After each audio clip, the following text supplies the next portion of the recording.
أعوذ بالله من الشيطان الرجيم. بسم الله الرحمن الرحيم. يا عبادي الذين آمنوا إن أرضي واسعة فإياي فاعبدون. كل نفس ذائقة الموت ثم إلينا ترجعون. والذين آمنوا وعملوا الصالحات لنبوئنهم من الجنة غرفا تجري من تحتها الأنهار خالدين فيها. نعم أجر العاملين الذين صبروا على ربهم يتوكلون. وكأي من دابة لا تحمل رزقها الله يرزقها وإياكم وهو السميع العليم.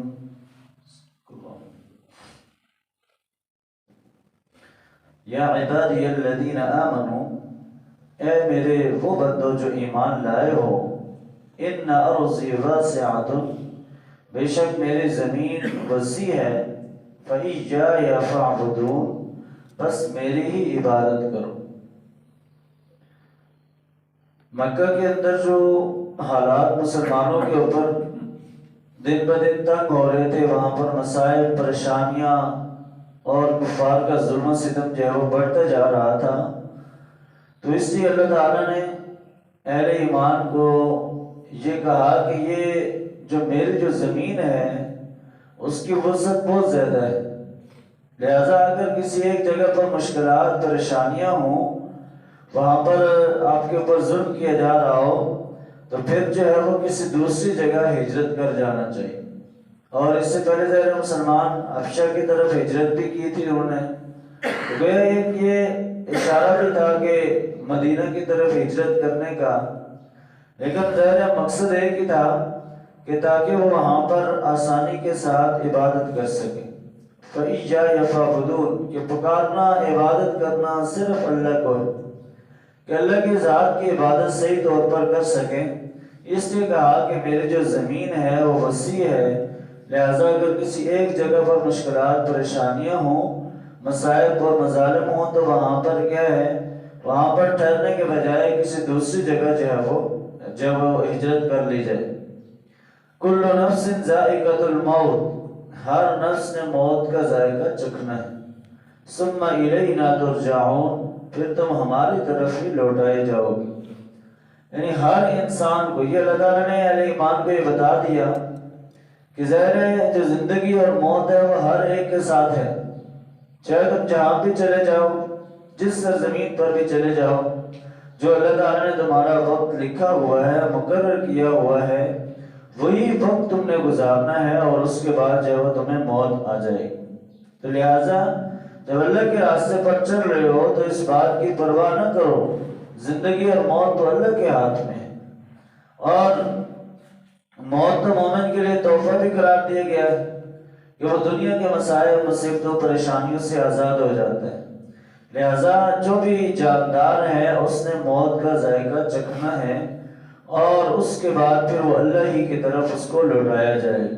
پھر وہ حشر کے میدان، قبر اور وہ سارے مراحل، یعنی اس کا انجام بالآخر جو ہے وہ اللہ ہی کی طرف ہے، اور وہاں پر اس نے اپنے اعمال کا جا کر حساب کتاب دینا ہے۔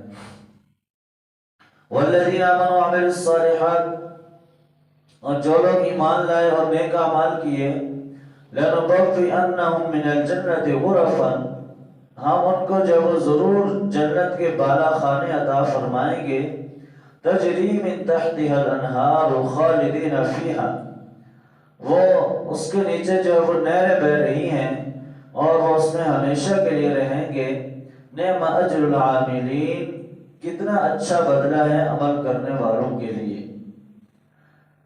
کہ اللہ تعالیٰ نے اہل ایمان کو یہ خوشخبری بھی دی کہ جو لوگ اللہ کے احکامات پر چلتے ہیں، اللہ تعالیٰ کی عبادت کرتے ہیں، اسی کو راضی کرنے کی کوشش کرتے ہیں، تو پھر وہ جنت کے اندر ان کو بالا خانے عطا کیے جائیں گے۔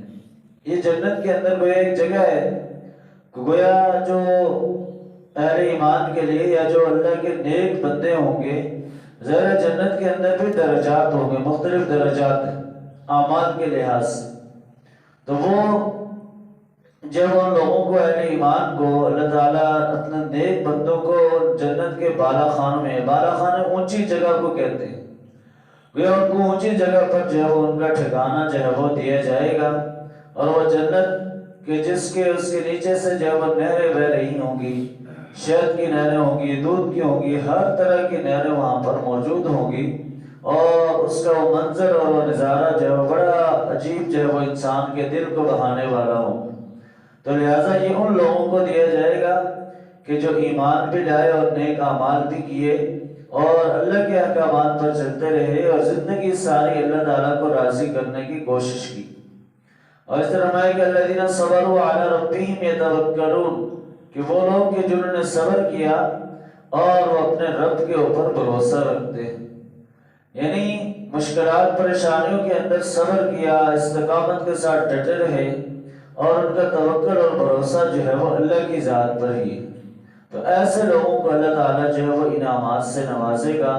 ایسے لوگوں کو جنت اور اس طرح کی جو نعمتیں ہیں ان سے جو ہے وہ سرفراز کیا جائے گا، وہاں پر وہ عیش و عشرت کے اندر رہیں گے.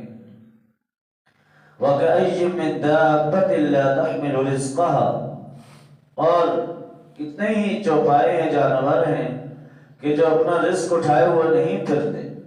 اللہ یرزقها وإیاکم، اللہ ان کو بھی رزق دیتا ہے اور تمہیں بھی دیتا ہے. وَهُوَ السَّمِيعُ الْعَلِيمُ، اور وہ سننے والا اور جاننے والا ہے.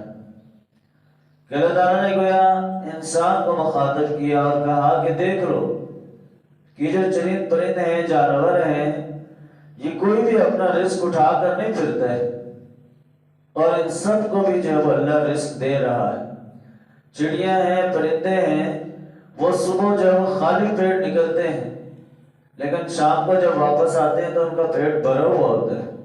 ان کے وہم و گمان میں بھی نہیں ہوتا کہ ہمیں رزق کہاں سے ملے گا، لیکن اللہ کیا ہے، سب کو دے رہا ہے. تو اللہ کی جو ذات ہے وہ اپنے بندوں سے بہت محبت کرنے والی. اس لیے کہا کہ اللہ ان کو بھی رزق دے گا اور تمہیں بھی دے گا. رزق کی پرواہ نہیں کرنی ہے. واللہ خیر الرازقین، کہ اللہ بہترین رزق دینے والا ہے. جیسا یہ کہا کہ وہ سننے والا ہے، جاننے والا ہے کہ کون بندہ کس حالت میں ہے، یہ اللہ کو خبر ہے.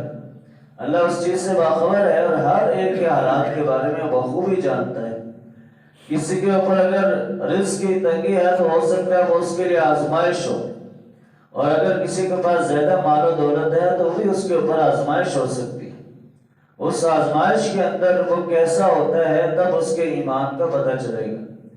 کہ بعض اوقات انسان فقر و فاقے کی وجہ سے بھی کفر کی طرف چلا جاتا ہے اور گناہوں کی طرف چلا جاتا ہے، اور بعض اوقات زیادہ دولت ملنے کی وجہ سے بھی جو وہ انسان گناہ کی طرف اور عیش و عشرت کی طرف چلا جاتا ہے. تو اس لیے انسان کے رزق کی جو ذمہ داری ہے وہ اللہ نے اپنے پاس رکھی ہے، وہ کسی کے ہاتھ میں نہیں ہے. جو آپ کے حصے میں اللہ نے لکھا ہے ساری دنیا بھی مل کر اس کو چھین نہیں سکتی. تو انسان یہ مت سمجھے کہ کسی کی وجہ سے میرے رزق میں کمی آ جائے گی یا کسی کی وجہ سے مجھے نقصان ہو جائے گا. اگر یہ ایسا سوچتا ہے تو گویا یہ بھی ایک شرک کے اندر آتا ہے کہ وہ اللہ کے سائے نے اللہ کے اوپر اس کا بھروسہ اور توکل نہیں. تو لہٰذا انسان کو ہمیشہ اللہ جو رازق ہے، جس نے پیدا کیا ہے، تو وہی رزق عطا کرے گا، اسی نے سب کچھ دینا ہے. تو اس کے اوپر بھروسہ رکھے، کیونکہ وہ انسان کے ہر بات کو سنتا بھی ہے اور ہر بات سے باخبر بھی ہے. اس کے علم کے اندر یہ ساری چیزیں جو ہے وہ موجود ہیں.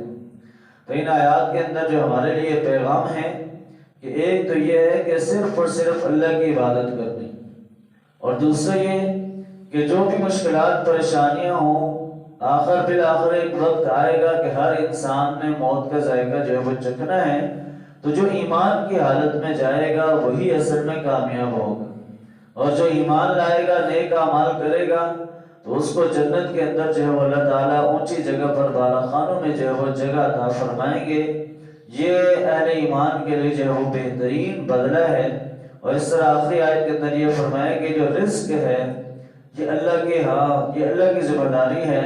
لہٰذا انسان جب اللہ کی عبادت صحیح معنوں میں کرے گا تو اللہ تعالیٰ اس کے لیے ہر طرح کی آسانیاں پیدا فرمائے گا۔ اللہ تعالیٰ ہمیں عمل کرنے کی توفیق عطا فرمائے۔